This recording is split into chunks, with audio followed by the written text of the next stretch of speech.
it up, pump it up. Trae, Come on, come on. with Trae. Pump it up, pump it up. It's the day with This is the day to gain inspiration, to make a positive change in the nation. We're inviting you to partake in conversation to raise your vibration. It's the day that we will all celebrate all of our peeps that make this thing elevate. Watch the negative fade away, cause it's the day with Trae.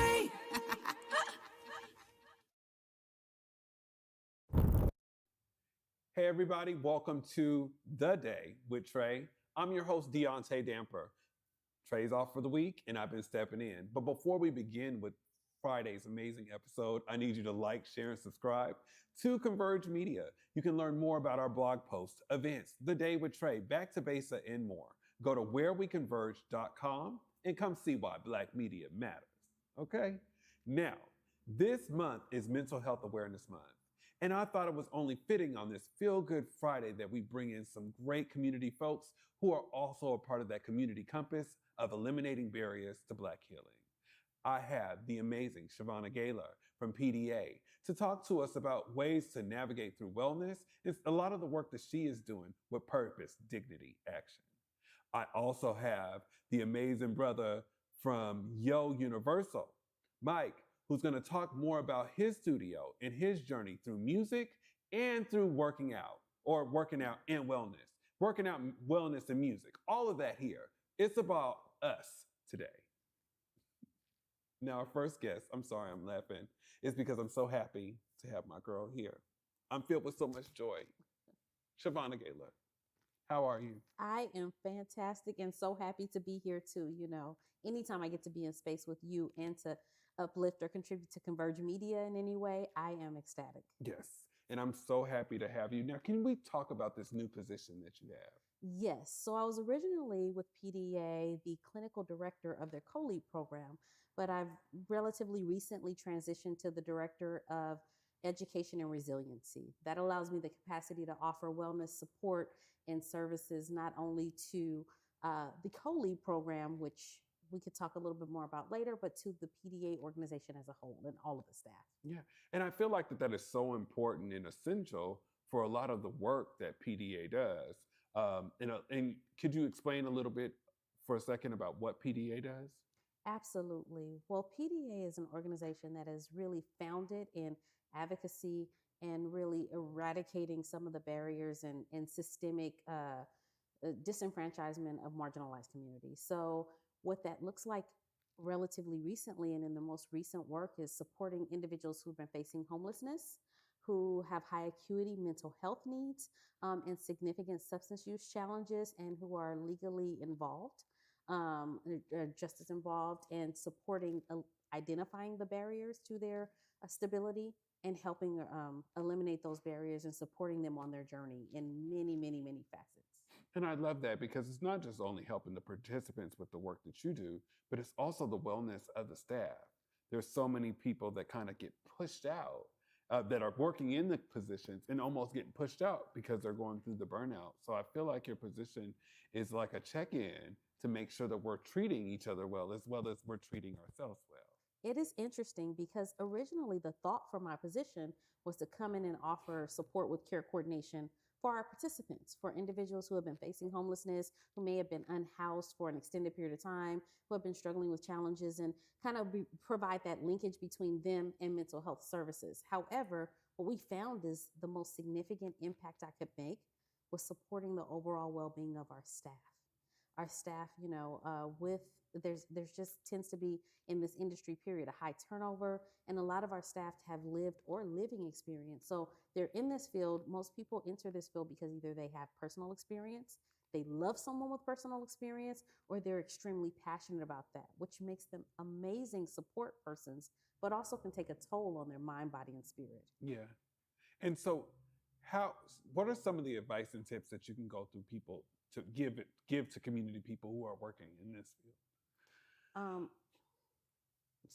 I definitely advise folks to make sure that they are intentional about finding ways to fill their cup outside of work. Although they are passionate about this work, they have to find purpose in this life outside of their identity through work. When we only define our purpose in the work that we do and the actions that we support, that actually puts a heavy burden on the participants that we deal with. Because if we're saying, I am a case manager and a case manager is my full identity, if I'm working with a participant and maybe they relapse, maybe they go back to being unhoused because they weren't ready in this season to receive those services, then my identity crumbles because I feel like maybe I failed that participant. Really, I need to be able to meet them where they are and to show up as a whole being, so that I can support them and meet them where they are and kind of partner with them on their journey and it be their journey, not my agenda for them. The best way to do that is to have my own fulfillment outside of the workplace. So sometimes people feel it's best to sacrificially give to work. However, it is not. It's just like in a relationship. In a romantic relationship, the best thing you can do is be your best self so that you show up as the better partner in that relationship. It's the same in the workforce. The best thing you can do is have a fulfilled life outside of there, whether it's spiritually, whether it's finding hobbies and interests, getting plenty of rest, eating well, take your breaks, take your days off, spiritual practices, deep breaths, work out, do laugh, find things that bring you joy to find that balance in life so that when you come to work, you're ready to pour back out and ready to connect in a way, and you're not showing up to work with this big void of emptiness and needing work to fill that void. Yeah, that is so important. And I wish I would have met you 3 years ago. Because and just speaking personally, because you're speaking to my soul, and I hope that a lot of community organizers are watching it today because this episode is for them, right? And just off of my lived experience, like I went through burnout, and I felt like when something did happen to community folks that I was working with in 2020 tore me up. When people were impacted, I was also impacted, and that burnout is so real. And I think that there was so much that was happening. I can speak from a Black lens that it happened that we were really impacted because there were so many people that were looking at things through rose-colored glasses. What was happening with us? The thing is, the world needs you. The world needs each worker out there, each person who is committed to this work. The world needs their unique gifts. Each of us is a divine original, and the world needs those gifts. So when we don't take care of ourselves, then we're not able to show up with those unique gifts. Like, I have never met another person like you, Deontay. Never. And I know that if you're not taking care of yourself, then that light that you have that is so tremendous that the world, no one else can brighten up a room like you, then we'd lose that. It's dim if you're not taking care of yourself. Sometimes, and it's so important. Like, the world needs it. Like, so I really need people to realize that to be able to give the world the gift of you, which we need. I can't be you and you can't be me. You got to take care of yourself. Yeah. And I have been doing better. We talked about this before the break, y'all. So she's putting it out there, but I have been doing a better job of taking care of myself and checking in with my people with what I need. And I'm just so amazed, like, by some of your work. And I know that you're doing work with PDA now, but can you tell us about some of the work that you've been doing either outside or before PDA? Yes. Honestly, one of the most fulfilling projects that I have worked on outside of some of my current work with PDA was the 16 Lives project. What brought me to the city of Seattle was the odd gift that I have, which is I wish that I could prevent all pain from happening anywhere in the world. I wish that I could stop all the tragedy. However, I don't have the power to do that. I do have the power to support people on their healing journey. And for whatever reason, the people with the most hurt tend to be led to me. And that happened to have led me to supporting people with healing from community violence. So when there was a big tragedy here, someone that we mutually know brought my name up and said, I know someone. I know someone who gets it on a personal level. I know someone who gets it on a clinical level and who could who could be salved to the soul right here, right now in this pain. So I came here originally from California for that. And it led to work with amazing individuals through community passageways and through other organizations and through PDA. And ultimately led to me being able to really support individuals who never thought about therapy, never considered counseling, never considered trauma work, and were really open to someone just sitting there and holding space with them in those really vital times. Yeah, and you do that. And we appreciate you in community. And how can we continue to support the efforts of wellness in this community? I think one of the most important ways is normalizing people struggling, normalizing and being a voice and an ear to hear when somebody tells you they're having a hard time. This world can be so tough. Everyone in the world needs a soft place to land. Everyone, this world is going to beat you up and beat you up and beat you up. Everyone needs a soft place to land. If we are all intentional about being willing to kind of check in with folks and be okay with them saying, be in a place where they can tell you that they're not okay, we don't have to have the answers, but we do. It's really important that we're able to hold space for someone when they say, I'm struggling. And Yeah. you just ask them, what do you need? How can I be there for you today? Yeah. Well, thank you for being there for us today. And we want to continue, community needs to be able to support your efforts and what PDA does in the space. Can you do me a favor and look in that camera and let people know where they can be able to find you? You can find me at Chevonna.com. That's CHEVONNA.com. I appreciate you so much, Chevonna, for coming on today. Thank you And for I having me. hope that this Mother's Day weekend is amazing for you. You mother us in community, and we appreciate you. Thank you so much. And Love you. and love you too. And we'll be back with The Day with Trae.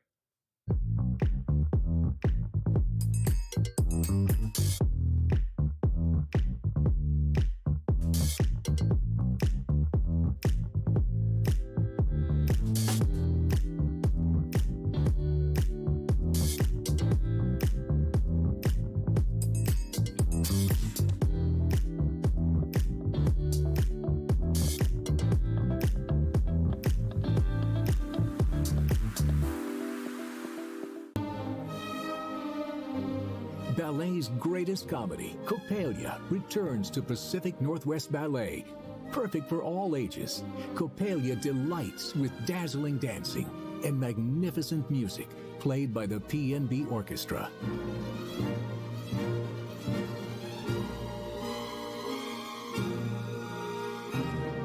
Seven performances only.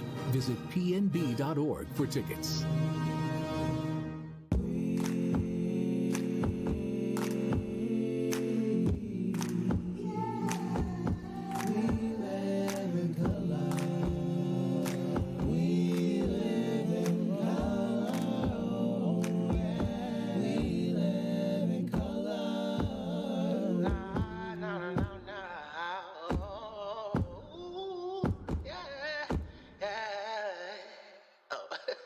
Let's start the show.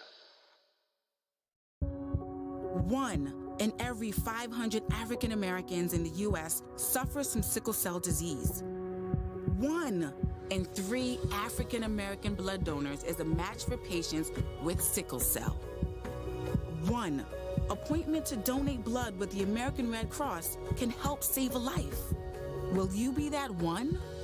Visit redcrossblood.org/ourblood today to schedule an appointment at a location near you. And we're back with The Day with Trae. I'm so happy to have our next guest, Coach Mike. How are you doing? I'm doing pretty good. How you doing? I'm doing great, man. I wish I could work out and get my wellness on. So I think we just had Chevonna here. So I want to talk to you more about YOUniversal. Yes, sir. Can you tell us about it? Absolutely. So YOUniversal started about 6 months ago. The original company was Fitness Trap LLC. That started during the pandemic. So I've been a fitness trainer for the past 16 years, and I always wanted my own gym, but I didn't really have the confidence to compete with like the LA Fitness, the Planet Fitness, things of that nature. Once the pandemic happened, I turned my garage into a gym, shot a commercial for it, and people started coming. So that was proof of concept that I can really make it happen. Did that for about 3 years and kind of outgrew my garage, and changed up the name a little bit, switched it up, make it more universal. What made you call it YOUniversal? Just really wanted everybody to pull up. You know what I mean? It's you versus you. That's the whole motto of YOUniversal. So we meet you where you at, take you where you want to go, that type of vibe. So just wanted everybody to feel welcome, no matter the age, no matter the fitness level. Yeah. Yes, sir. And I think that's so beautiful too, because it's like a lot of like your journey, Yeah. as you discussed, is like a part of that. You're also an artist. Absolutely. So tell us about that. Yes, sir. So music has always been an outlet for me. You know, I started when I was about 18 writing music, you know, just to eliminate stress and depression, you know. And toured around, did a small tour in Nigeria back in 2010. And just been around the U.S., stuff like that, just doing shows and writing music for other artists. And always had the passion for music and fitness. Always try to bring them both together, but you know, didn't want to make it corny. So it's been a rough time meshing them together. But as of recent, I have a YouTube series called Lyrical Exercise, where I mix the two together and got a good response. So you know, just keeping them both going. So as you've been able to you've been able to do both and been able to have them both work in your favor. Yes, sir. And what I love so much is we've been having a lot of community members from Pierce County that I met over the past couple of weeks, and I met you at a community event. Right. But it's so many people are tapping into wellness out there. Yeah. Can you give some advice to community members who might? Because I don't work out. Yeah, I don't know. I walk around a little bit, but that's about it. Hey, that's good. You know, that's a start. Okay. I just say start. You know, whether it's yoga, walking around, some kind of resistance training, calisthenics, weight training, just get started and just try to stay consistent. That's the main thing. Yeah. And do you work with all ages? All ages. Okay. From 8 to 88 is people that I've trained with. So. And are you training people in the areas of music? I haven't trained anybody in areas of music, but that's a good market. Because I ain't gonna. I mean, this is a secret. Tell you a secret. Yeah. I'm trying to be a rapper. Okay. I mean, I can give you about one good bar. Yeah. You know, I just need to get the other 15 and then I'll be ready to go. Hey, I got you on that. You know, I'm ready. They call me Butter Knife. Butter Knife. I'm right here, exclusive. Like Day with Trae, you know? That's what's up. You know, but one of the main things in the areas of when we're talking about building our own business, can you give community members advice on what to do? Building your own business? Yeah, with starting your own business, because you started yours. Yes. Absolutely. I started, you know, LLC. Actually, my first business was a sole proprietorship, but get the LLC, get the business account, apply for the business credit, and get the ball rolling. But absolutely have a business plan. A lot of people don't start off with a business plan. Having that vision, you know, is a goal. You know, having that vision. Yes, sir. I think that's beautiful. And you know, as we know, in closing too. This is Mental Health Awareness Month. Yes. Is there any advice that you can give to community members that may be struggling and trying to find their way? Absolutely. Find your outlet, some type of healthy outlet, whether it's hiking, fishing, you know, writing, reading, whatever it is. Just find an outlet and just keep it going. Stay consistent. Okay, stay consistent. Absolutely. We need that. So before we get that is the hardest part. Yeah. So I'm gonna learn my 15 bars and I'm gonna stay consistent with it. And when I get the other 15, then I'm gonna hit you up. But in the meantime, we want people to know more about YOUniversal. So if you could do me a favor and look in that camera and let people know where they can be able to find you. Yes, YOUniversal Fitness Studio on IG or YOUniversalFit.com. Yes, sir. Okay. Yes, sir. Absolutely. Well, I appreciate you, brother, for coming out today. Thanks, and we'll be back with The Day with Trae. Yeah. Can I work on them bars, brother? No. Oh, yeah, let's do it. Okay.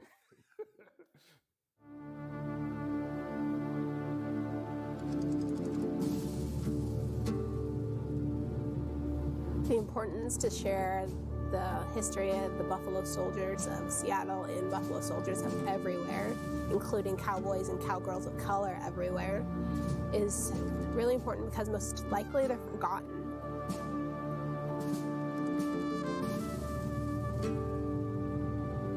It's important that they're acknowledged, especially for girls like me who look up to them.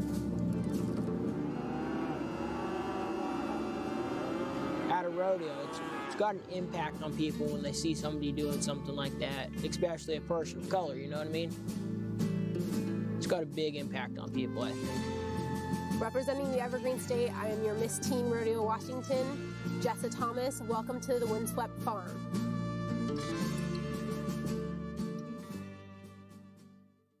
Yo, Growing back to Vesa, it's always been important to me that we uplift stories from across the region and that no matter where you live in the nation, you never have to miss a moment of the show as we continue to highlight the beauty, excellence, and resilience of our communities across the Pacific Northwest. Why? Because representation matters. So no matter where you live, be it the Central District or Centralia, Portland or Pullman, or anywhere across the country, I encourage you to join me on this Back to Vesa journey by downloading the free Fox Local app on your phone or smart TV as we continue to elevate the very best in our communities.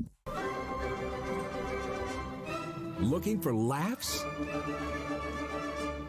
Looking for love? Fast Talking Figaro has got you covered. Toe-tapping melodies, lively staging, and colorful costumes. Don't miss The Barber of Seville, May 4th through 19th at McCall Hall. Tickets at seattleopera.org. I want to thank both my guests for coming today. We're talking about Mental Health Awareness Month. We're talking about the wellness of all of us. So I'm just so happy on this Feel Good Friday. We wanted to make sure that you are tapping in. I want to also give a very special shout out and a happy Mother's Day to Trae Holiday.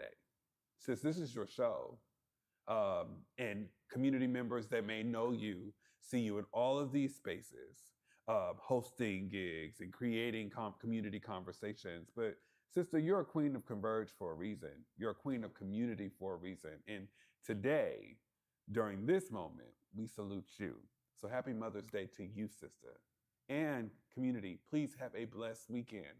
Remember to walk with love. Thank you for joining The Day with Trae.